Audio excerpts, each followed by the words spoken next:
Welcome to the channel. There are so many recipes that call for cooked chicken.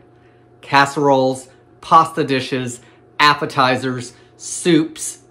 When a recipe calls for pre-cooked chicken, this is the method I always use. It's easy, it's oven baked, and it never fails me. I'm Jamie with SavorySaver. I share gluten-free recipes, tips, tricks, and resources to make your gluten-free lifestyle easier. So please consider hitting subscribe and let's get started. The first thing I do for pre-cooking chicken is I get the number of chicken breasts I need. 1, 2, even 3. It's the same method. So you can even bake ahead and freeze it if needed. So I take my chicken breasts, I pat them totally dry because I want my seasonings and my oil to stick to the chicken and not have all that extra water. I like to use olive oil. You could also use canola oil, vegetable oil, whatever oil you like using. Give it a good coating just on the top. Now you have to figure out what kind of seasoning you want for your chicken.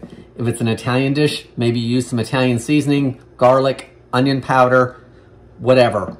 You can also use any kind of seasoning blend that you like. For these, I'm actually gonna use Kinder, their buttery poultry blend. You can use some other kind of chicken blend, rotisserie chicken blend. If you're just using straight seasonings, I usually go with garlic powder, onion powder.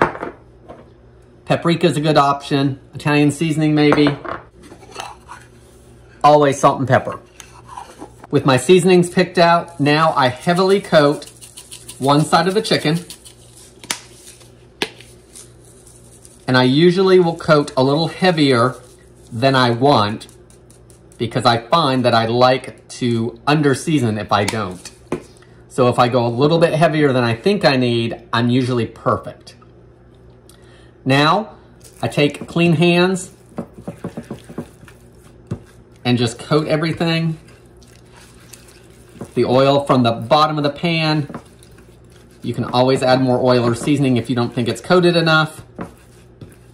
And I always season my chicken, even if it's going into a recipe, minimum olive oil, salt, and pepper.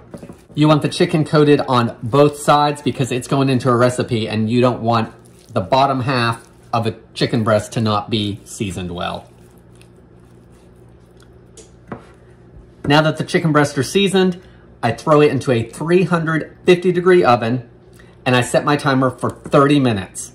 At the 30-minute mark, we'll check, we'll make sure it's 165 degrees internally. If not, I will cook it for an additional 5 to 10 minutes, checking every 5 minutes until it's cooked through. It's been about 30 minutes and my chicken is at 165 degrees Fahrenheit. It's actually a little higher, but it's ready to go. Once this cools enough so I can handle it, I'll hand shred it or I'll dice it, chop it up, whatever I need for those recipes calling for cooked chicken. How do you season up and pre-cook your chicken for those recipes? I would love to hear the comments below. That's all I have for today, guys. Thank you so much for watching and I hope to see you in the next video.